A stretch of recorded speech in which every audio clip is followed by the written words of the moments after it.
Transparency and honesty are not the same thing. In daily life, we often refuse to acknowledge this. We confuse transparency with honesty. When someone is transparent about their narcissistic tendencies, they show it in the open. We say that individual is honest. No, that individual is transparent. And should they be transparent? No. Because this is how it goes. When someone is transparent about their energetic filth, and you condone it, you are promoting and enabling their energetic filth. So someone that's narcissistic and self-obsessed, and they're very clear about it, they don't beat around the bush. If the community does not counter what an individual does, nor do they hold the individual accountable, that means they are on his side. It means they are enabling his reprobation.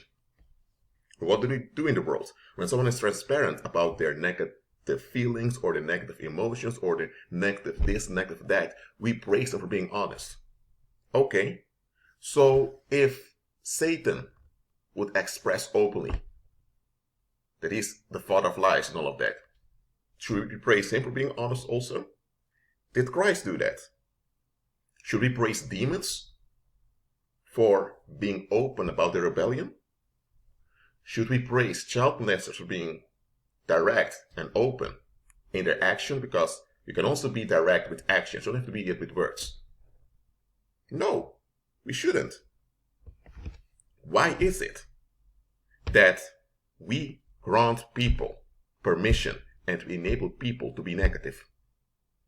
And we call it honesty. Honesty is when you self-reflect, you examine the situation, and you do what's best for you as well as for the community in a harmonious manner. That's honesty. When that doesn't happen, it's not honesty, it's just transparent violence. Stop calling transparent violence honesty. It's not honesty, it's transparent violence. And we enable people to be violent by allowing them to have the so-called right to feel, think, will, whatever they want. Scripture doesn't support this, nor do the governments of this world. So neither the world, neither the institution of the world acknowledge this, yet communists do. Where in Scripture do you find that Satan had an option to rebel? Where do you see that the fallen angels received an option to choose the dark side? Where do you see Adam and Eve having an option to disobey the commandment of the Lord? Where do you see evildoers having an option given to them to choose evil? And where do you see an obligation on the part of the Most High to honor those decisions that are not in line with reality? Because evil is not in line with reality. That's why it's evil. And where in Scripture do you find an obligation on the part of the creation to tolerate negativity, or as best said, violence from other creatures? Where in Scripture do you see this? It doesn't exist. And even the satanic governments of this world won't acknowledge a right like that, because you know it's BS. Yet communists out here, they want to be violent and get away with it. That's why you have this thing called society, in which they tell you when you can be violent. Because worldly people, they have negative energy that grows and grows, and they need to dump it somewhere from time to time.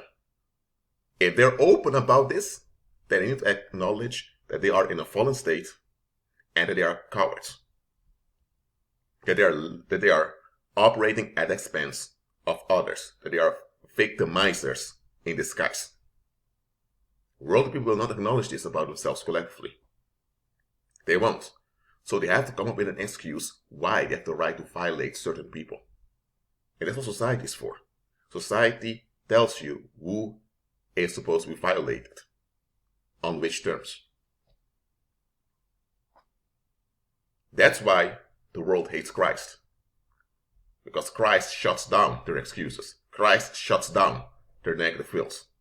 Christ shuts them down by making plain He is Lord. They are not. So, why do believers still condone transparent violence?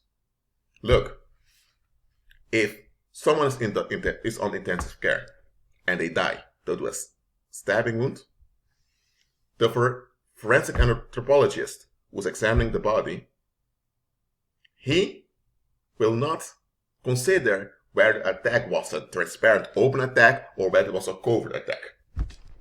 Doesn't matter. It was a stabbing wound that killed an individual. And when the perpetrators are brought before the judge is not going to tell them, did you stab him openly?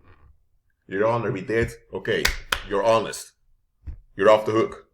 Or you get a lighter sentence because you're honest. Are they going to do that? They're going to say, you stabbed someone, you've admitted it, now you go to jail. Or you'll be executed because the individual died. No judge in any of the legal systems of the world is going to praise you for killing someone in a transparent way. They won't. Neither would the population tolerate you claiming credit because you killed someone openly. They'll still be upset with you because you killed someone. Yet, people have the right to be negative. They have a right to think bad about you. They have the right to project on you. They have a right to have their reasons. I'm not going to make this video too long. Stop confusing transparent violence with honesty. Worldly people are seldom honest. If they were honest, they couldn't remain worldly anymore. And it's being worldly that's all about for them. It's all about the supply of society. That's what it's about for worldly people. So to hold on to the supply of society, which is at the expense of victims, means they need to justify the victimization. So they don't have to be shocked nor troubled by the supply that they keep taking from society. Because if they have to admit that the supply comes at the expense of victims, they need to admit that they are a perpetrator also. They don't want that. So they have to pretend to be honest while they're not. That's why transparent violence is labeled honesty in the world. Jail's a world that people don't have to face themselves. Okay, let me explain this well. Projection is natural. You can project good things or bad things. Now, bad things should never be projected. You should be delivered from bad stuff. But when people are projecting bad stuff onto you, they're victimizing you. When people don't want to receive good things, that means they have already chosen to be an asset for evil. Again, when someone refuses to receive what's good or what's better, they've already made up their mind to be an asset for evil. Because they have no right nor any business rejecting anything that's good, nor anything that's better. So, anytime anyone projects negativity onto you, it is because there's something about them they don't want to face. So they are fleeing, and in this fleeing, they project attention onto you. Reject what's good or what's better.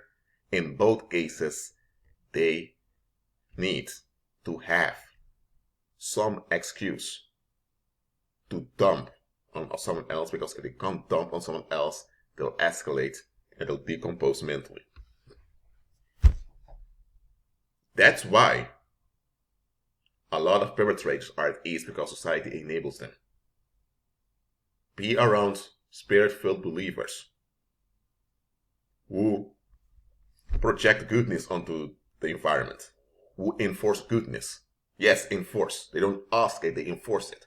Be around such people, and you'll see perpetrators become uncomfortable. They begin to accuse. And before you know it, they flee. That's how it ought to be.